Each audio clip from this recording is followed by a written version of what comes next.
मैं ये आपको बताने की कोशिश करता हूँ वो फील्ड ऑफ विज़न किस तरह से मेज़र किया जा सकता है। तो आप ज़रा देखो, वो जो फील्ड ऑफ विज़न है, मतलब जो देखने का जो दायरा है, मैं आपसे ये कहता हूँ कि कुछ एक ऐसा, मान लीजिए हमारे पास एक स्क्रीन है जैसे पीछे है, और इस स्क्रीन पर हम ऐसे गोले कॉन्सेंट्रिक सर्कल्स खींचते हैं।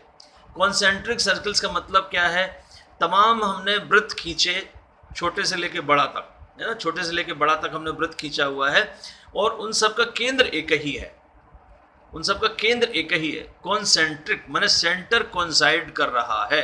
ऐसे हमने तमाम सर्कल्स खींचे, ठीक है ना, ऐसे सर्कल्स खींचे, और एक पिक्चर ऐसी हमने पीछे बना के अपने रखी हुई है, ऐसा गोल गोल, है ना, बिल्कुल बीच से शुरुआत करते हुए फैलते हुए पूरे एरिया में ऐसा बड़ा बड़ा किया हुआ। अब हम बच्चे से ये कहेंगे कि भाई आप जो है एक ही जगह अपने आप को फोकस रखते हुए आप जरा ये बताओ कि आपको उस पूरे वो जो पिक्चर बनी हुई है पीछे, है ना, कॉन्सेंट्रिक सर्कल्स बने हुए, कहाँ तक आपको दिखाई देता है, कहाँ तक दिखाई देता है।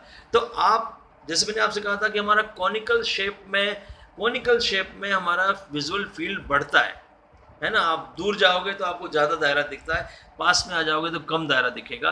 तो इस तरह से आप देखोगे कि आप पाओगे कि बच्चा कई बार थोड़ा एरिया ही देख पा रहा है, तो इसका मतलब उसका फील्ड ऑफ विजन रेस्ट्रिक्टेड है। वो जो तमाम आपने गोले बनाए हुए हैं उसमें अगर वो एक कई बार एक पॉइंटेड ऑब्जेक्ट भी चलती रहती है ना, एक जैसे आपने कर्सर देखा होगा, कंप्यूटर पे कर्सर चलता है, तो कर्सर की तरह वो मूवमेंट करता है ना। तो मूवमेंट जब आप करोगे तो बच्चे से पूछते हो आपको कहाँ तक दिखाई दे रहा है, ठीक है ना, और आपका फोकस एक ही जगह है ना, फोकस एक ही जगह, तो सामने ही देख रहे हैं, लेकिन फिर वो कर्सर दिखता है कि नहीं दिखता, इधर दिखता कि नहीं दिखता। तो उस तरह से आप फील्ड ऑफ विजन को भी टेस्ट कर सकते हैं। मतलब कहने का ये हुआ कि जिस तरह से हमारा ई चार्ट या स्नेलन चार्ट जो था, जिससे हम विजुअल एक्विटी मेज़र कर रहे थे, यहाँ पर हमारे पास और भी तमाम तरीके हैं जिससे कि हम बच्चे का फील्ड ऑफ विज़न भी टेस्ट कर सकते हैं। तो फील्ड ऑफ मतलब क्या हो रहा है कि जो विज़न का जो टेस्ट था उसके टूल्स कौन कौन से हैं, विज़न टेस्ट असेसमेंट के टूल्स कौन कौन से हैं।